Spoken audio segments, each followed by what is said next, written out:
When his young son faced mistreatment in first class, the real danger began on the ground.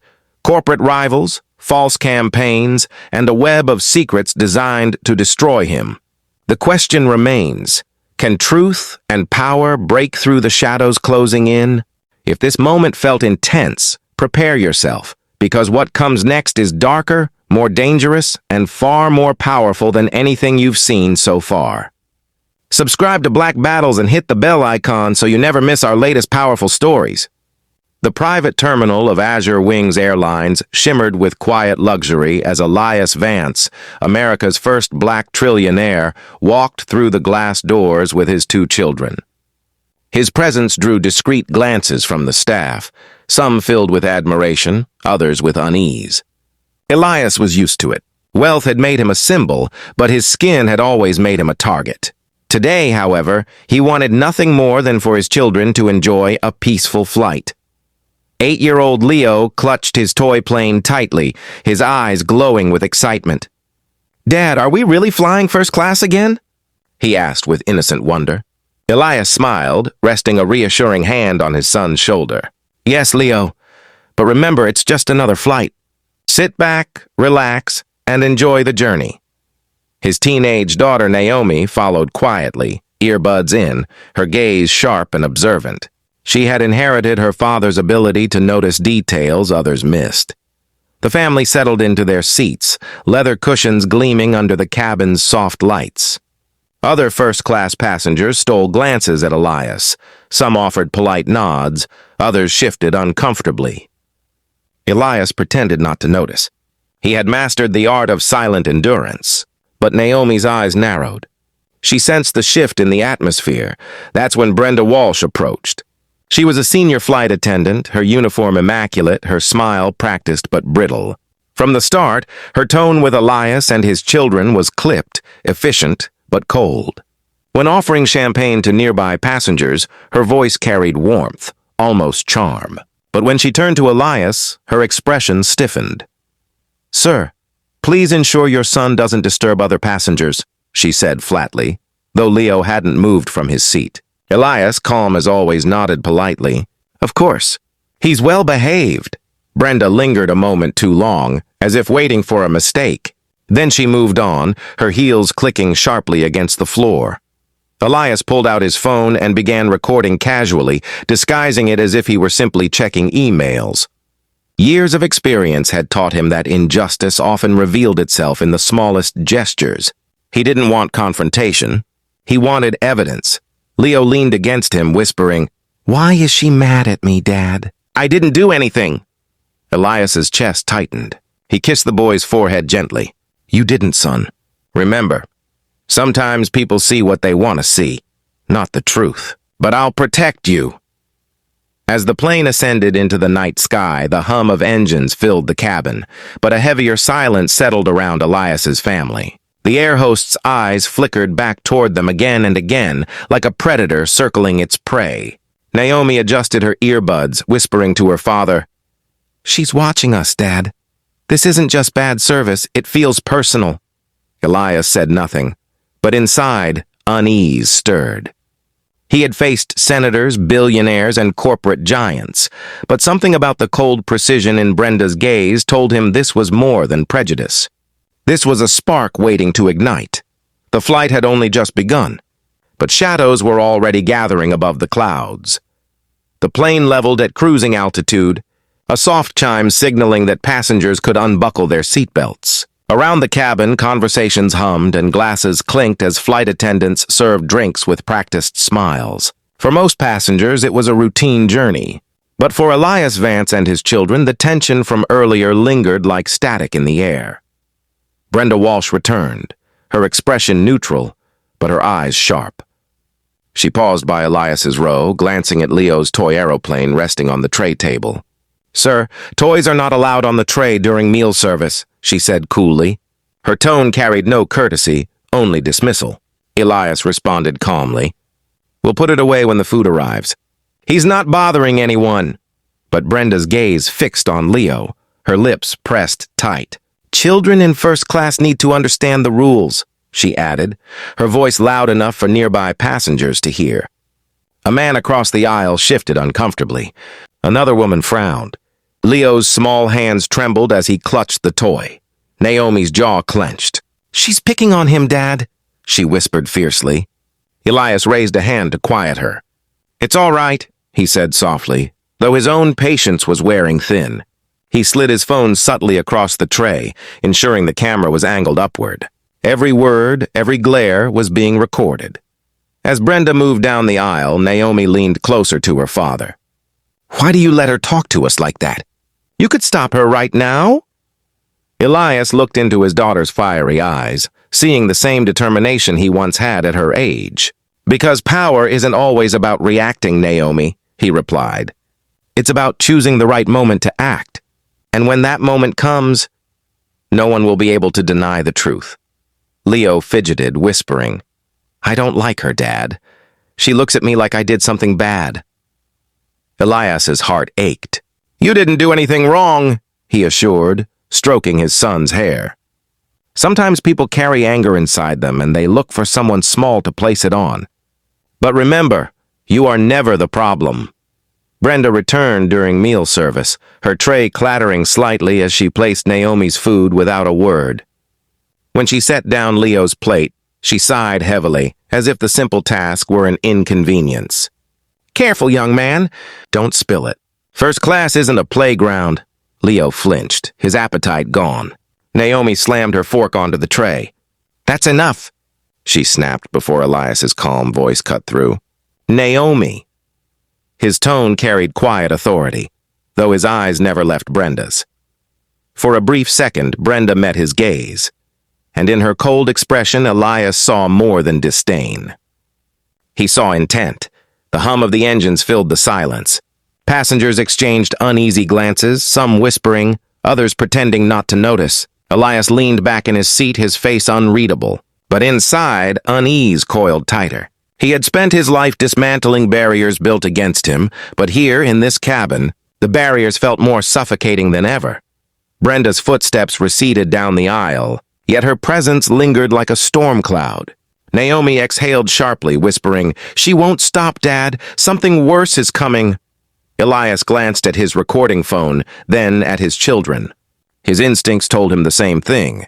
The night sky stretched endlessly beyond the window, but inside the cabin, shadows thickened. And the storm, Elias knew, had only just begun. The cabin lights dimmed as the flight entered its long stretch across the Atlantic. Most passengers had settled in with headphones, movies, or quiet conversation. But for Elias Vance, every passing minute was edged with unease. His phone continued recording discreetly, capturing Brenda Walsh's every interaction. He had a gnawing sense that her hostility had not yet peaked. Leo, curled up with his blanket, tried to distract himself with a coloring book. Naomi leaned closer to her father, whispering, "She's circling us like a shark. She's waiting for something." Elias gave her a steady look. "Then we stay calm and we wait too. Patience is power." But patience had its limits. Brenda returned suddenly, her heels clicking sharply on the aisle floor. She stopped at Elias's row, her eyes narrowing on Leo's coloring book. "This is not a daycare," she said curtly. "Other passengers are here for a premium experience. Noise, clutter, toys, none of it belongs in first class." Leo froze, his crayon suspended in midair. He looked up at her with wide, frightened eyes. "I'm not making noise," he whispered. Brenda's voice hardened. "Don't talk back, young man." Then, without warning, she snatched the crayon from his hand and tossed it onto the tray table with a loud snap. The sudden aggression startled passengers nearby, several of whom turned their heads in shock. Naomi shot to her feet. "Stop it, he's a child!" Her voice trembled with fury. "Sit down!" Brenda snapped back, her tone icy. "This is first class, not a playground." Elias rose slowly, his calm demeanor cracking just enough to reveal the steel beneath. "That's enough," he said, his voice deep and measured. He stepped between Brenda and his children, shielding them, but that moment spiraled out of control. Brenda leaned forward, her face flushed, and in a shocking flash of anger, she struck Leo across the cheek with the back of her hand. The cabin gasped in unison. A woman cried out, "Did you see that?" A man stood, pulling out his phone to record. Cameras flickered on all around, capturing the scene.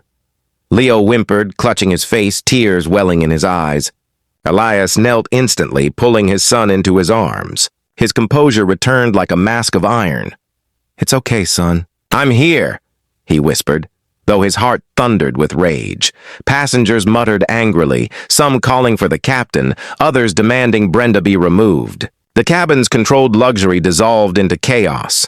Elias rose again, holding his phone firmly in one hand.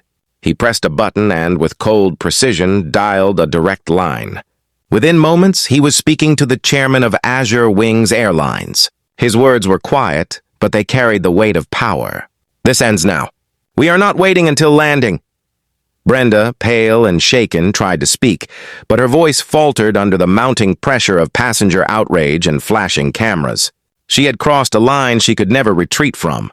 As the plane shuddered slightly against the winds outside, the tension inside boiled over. Naomi gripped her father's arm, her voice hushed but urgent. "Dad, what happens next?" Elias glanced at her, his face carved with resolve.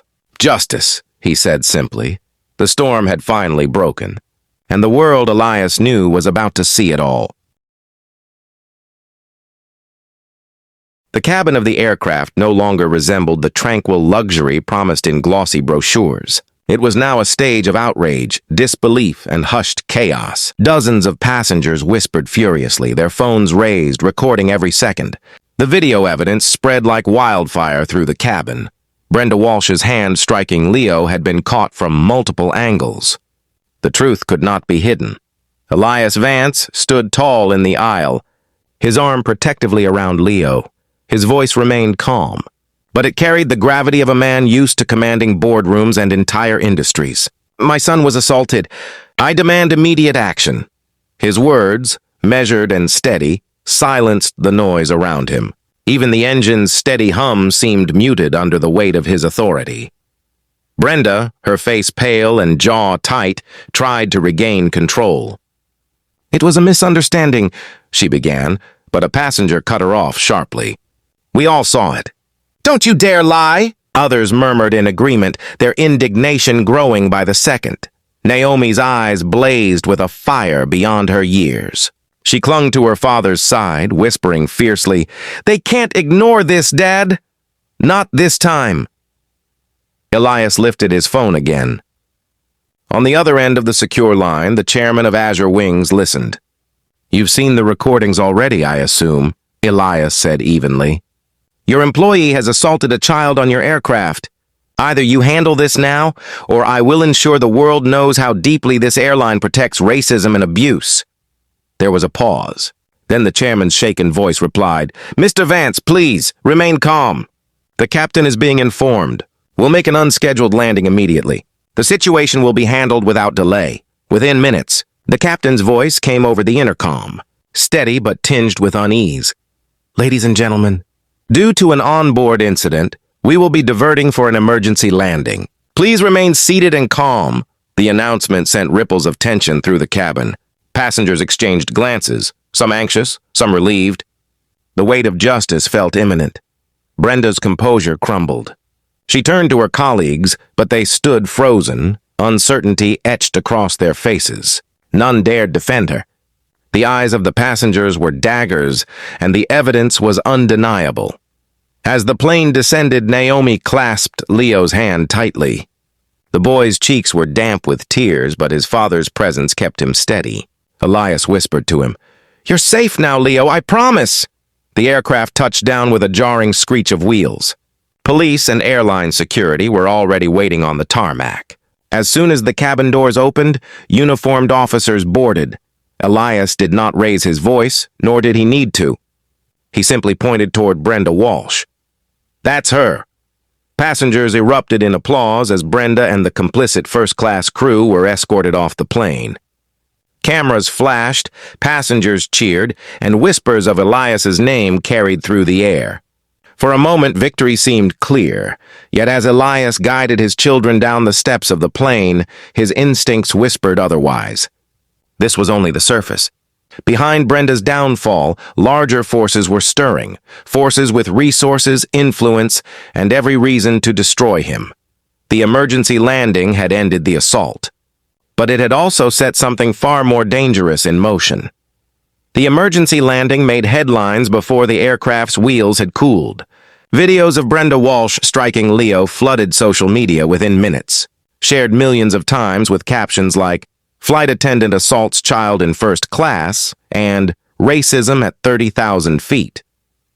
For a brief moment, Elias Vance was hailed as a father who stood with grace under fire, a man who protected his children and exposed cruelty. But praise was fleeting. Within 48 hours, the narrative began to shift. Brenda Walsh appeared on a primetime interview, tears glistening under the studio lights. "I was under enormous stress," she said softly, her voice trembling. "I never meant to harm anyone. But I was attacked online, my career destroyed, all because I was doing my job." Her words spread like oil on water, slow, insidious, and hard to clean. Soon hashtags flipped. Justice for Brenda trended alongside Haas, cancel Elias. Pundits on talk shows debated heatedly. "Is this another case of cancel culture going too far?" one commentator asked. Another chimed in, "Let's not forget, Elias Vance is a trillionaire. Isn't this about power crushing an ordinary worker?" Behind the scenes, Elias's corporate rivals seized the moment. Contracts worth billions began slipping away. Partners withdrew quietly, citing reputational concerns.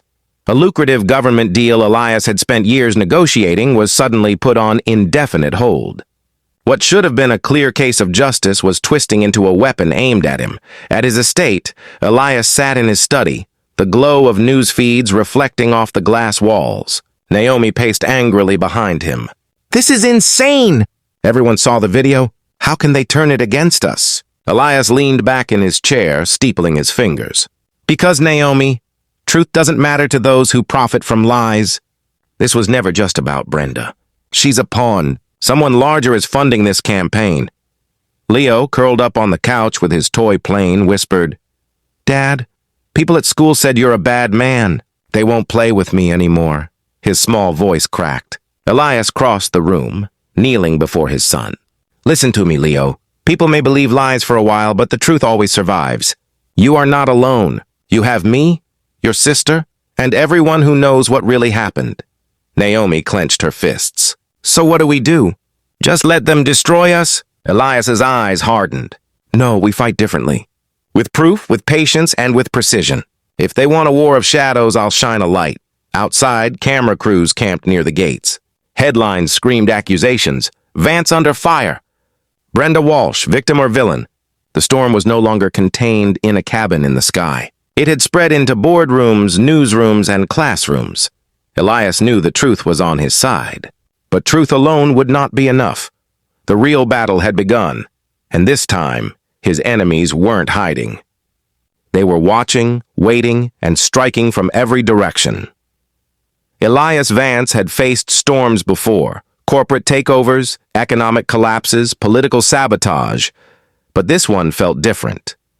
It wasn't just his empire under attack. It was his family, his children's innocence, and that made the fight personal. In the quiet of his private study, Elias reviewed the digital trail. His cybersecurity team had worked relentlessly, tracing Brenda Walsh's sudden rise from disgraced flight attendant to media sensation. Something wasn't right.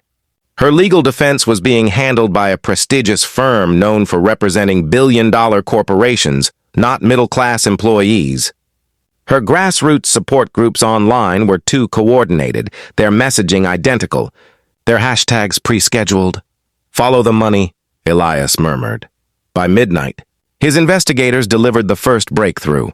Brenda's legal fees were being funded by a shell foundation tied to one of Elias's oldest rivals, Victor Crane, the oil magnate whose empire had crumbled after Elias's renewable energy company dominated the global market.